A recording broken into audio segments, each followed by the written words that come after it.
Good afternoon, everyone. Today I am here to give a presentation on develop and implement a business plan, and it's BSB MGD 617.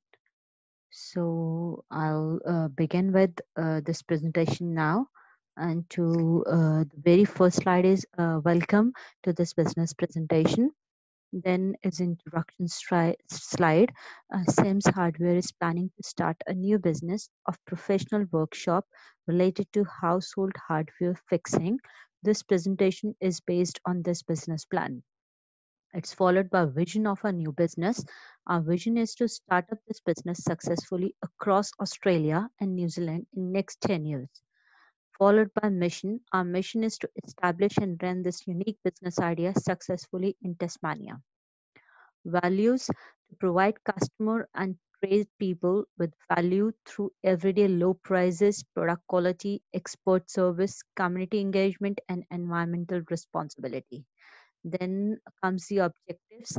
Sims Hardware's objective is to establish its brand with this unique business idea among competitors. The very first slide is on consultation process. Debrief external and internal stakeholders after an engagement to build on the momentum and demonstrate intent to incorporate insights. This debrief is among external and internal stakeholder, wherein external stakeholders is summarize and quote your stakeholders' viewpoint, highlight both areas of agreement and disagreement among stakeholders. And the outline next step of this debriefing is set expectations of when and how feedback will be integrated, especially for substantive and specific recommendations. Then set timelines for future engagements or partnerships. Next, debrief is for internal stakeholders, which is develop a summary of insights that capture stakeholder feedback, which is followed by what perspectives were represented, what risk and concerns emerged, and what were outcomes and impacts. And the outline next step of this debriefing is align internally and decide when to further engagements, pursue partnerships, or change course. Review and decide on stakeholders' recommendation. Next slide is on staff training, and here I have explained importance of training, which is to maintain qualified product and services, achieves high service standards, provides information for newcomers, refreshes memory of old employees, achieves learning about new things, technology, product or service delivery, reduces mistakes, minimizes cost, opportunity for staff to feedback, suggest improvements, improve communication and relationships, and hence better the teamwork.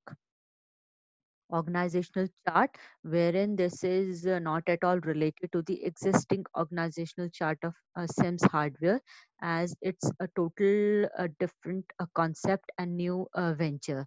So here also it'll incorporate basically five departments, and wherein skilled trainer and two of the teachers have to report to business management manager, and he has to directly report to the CEO. Then comes the market review, which is segregated into 6 steps.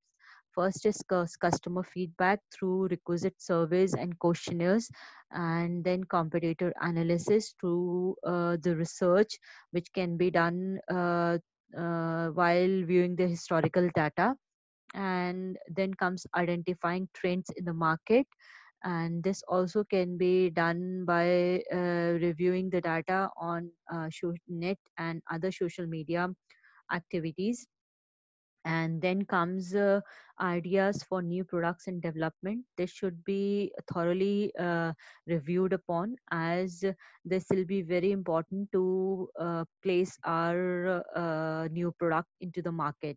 Then comes meeting consumer needs, and last and not the least is the eight pricing strategy. This will help us to decide our price for initial startup, and then how to top up with what percentage in the coming following months or years. Then comes the key performance indicators, which is again segregated into five major sections. to start up with is business goals. KPI should be directly relatable to the business goals. Set smart business goals before setting KPIs. Lagging and leading KPIs. Understand the difference to have a correct mix. Lagging are output oriented and leading are input oriented. Then comes the growth stage. KPIs differ according to the growth stage of a business. Every business has 5 stages it goes through. Then come business model and rules. KPIs vary according to your business model. Every role in the business has different sets of KPIs to track. Then last is the points to remember. Limit the number of KPIs, align the KPIs, track the KPIs, and update the KPIs. Next slide is on key resources as keys to your successful business.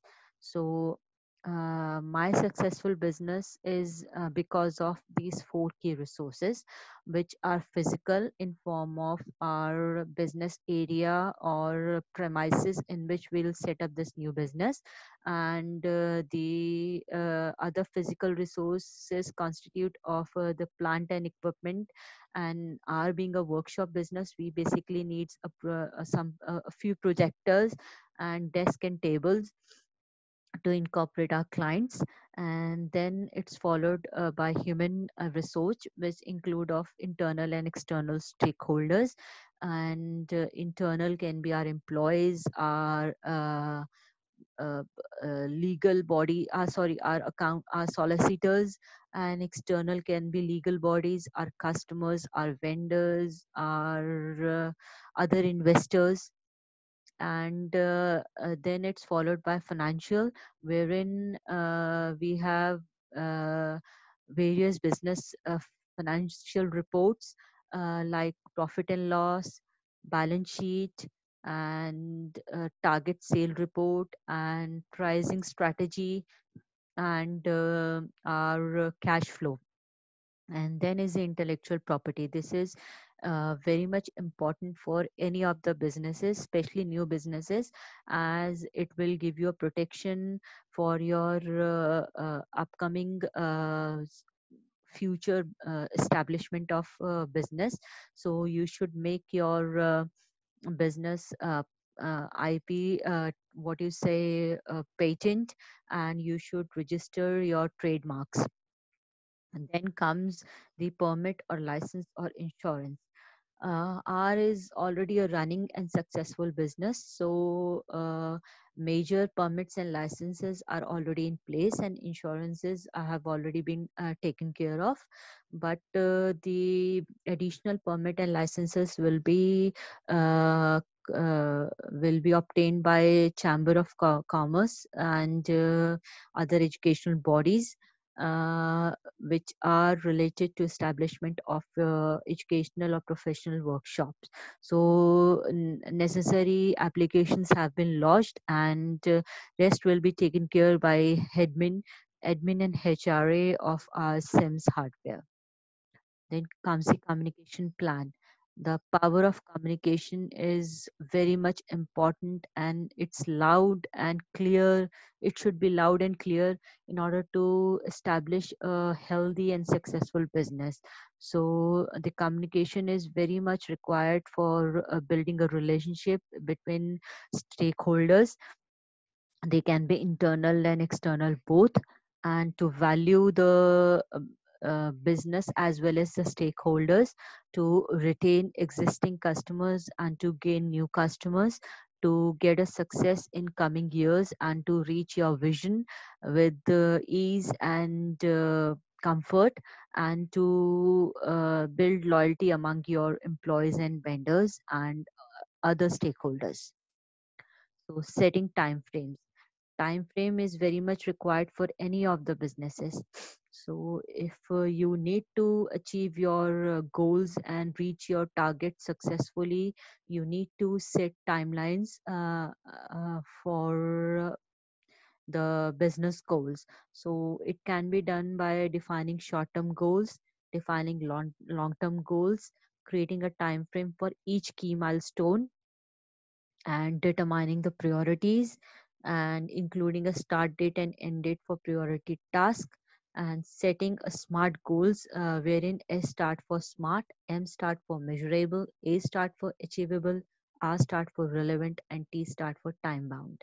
And then you should always remain accountable. You should always check, keep on analyzing your goals and your timelines, so that you are not missing any step, or you are not lagging behind your targets and KPIs.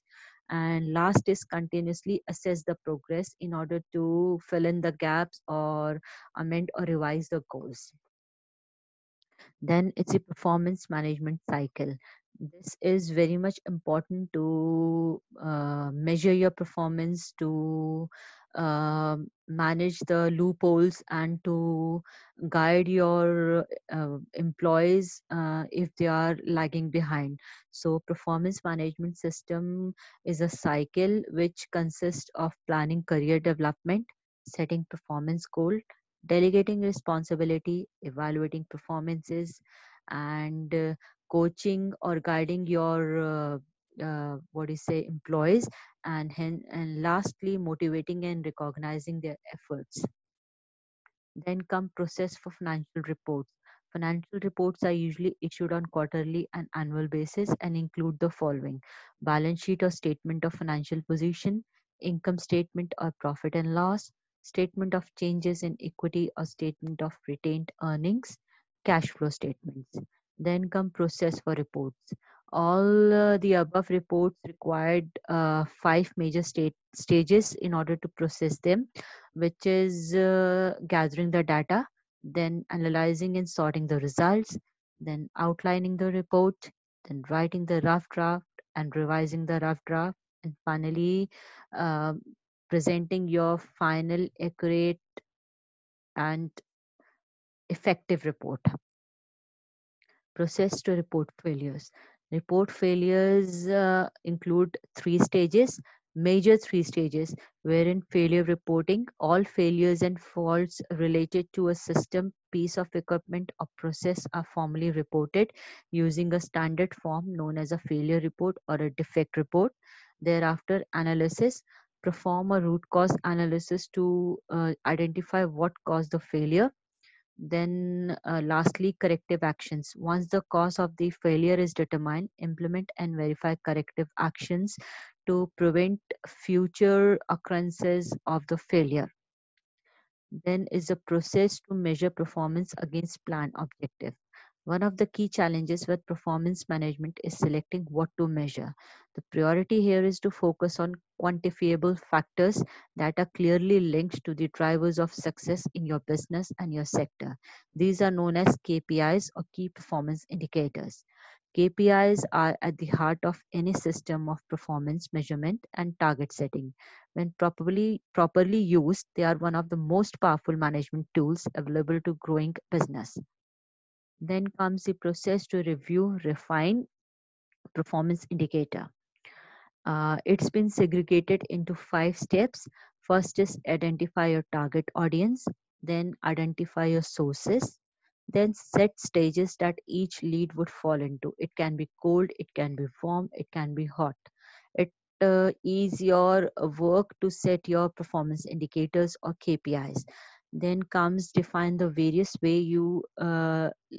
your lead can engage with you. This is talking about modes and methods of communication. This helps us you clarify and to clarify the job roles and responsibilities of your employees in order to reach the KPIs. Then the last is to set up metrics that need to be measured consistently. Next slide is talking about process to ensure underperforming is picked up and coaching and training is provided. Here, basically, I have differentiated the characteristics of coaching versus mentoring in order to uh, pick the requisite one at the time when it needs to be depending upon the situation. So coaching basically help people to do their job better, whereas mentoring help people to develop themselves. And coaching is short term relationship, later is medium to long term relationship. And coaching is focusing on task, whereas mentoring focuses on whole person's development. Coaching is skills behavior oriented, mentoring is progress oriented. Coaching changes observed and feedback given, and mentoring changes discovered by inquiry. And coaching ensures alignment between individual and business goals, whereas mentoring navigate organizational system and expands network. Next slide is on reviewing system processes and work methods to continuous improvement. Reviewing performance indicators helps an organization to define and measure progress towards organizational goal. The PDCA cycle is a continuous loop of planning, doing, checking, and acting. It provides a simple and effective approach for solving problems and managing change. The model is useful for testing improvement measures on a small scale before updating procedures and working practices. The PDCA cycle consists of four components: plan, identify the problem, collect relevant data, and understand the problem's root cause, develop hypotheses about what the issue may be, and decide which one to test.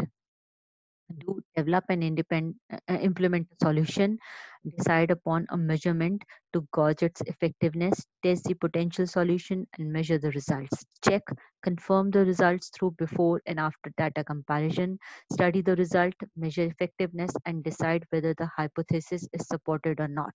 Act, document the result, inform others about process changes, and make recommendation for the future PDCA cycle. If the solution was successful, implement it. If not, tackle the next problem and repeat the PDCA cycle again. This is all for this report. And conclusion is that this report concludes the brief business plan about starting an additional service of professional workshop. Moreover, it mentions consultation with stakeholders, training staff, organizational chart, market reviews, KPIs, identifying resources, requisite permits or license and insurance for this new startup. In addition to, it mentions performance management system, timeframes, communication plans, and various business reports.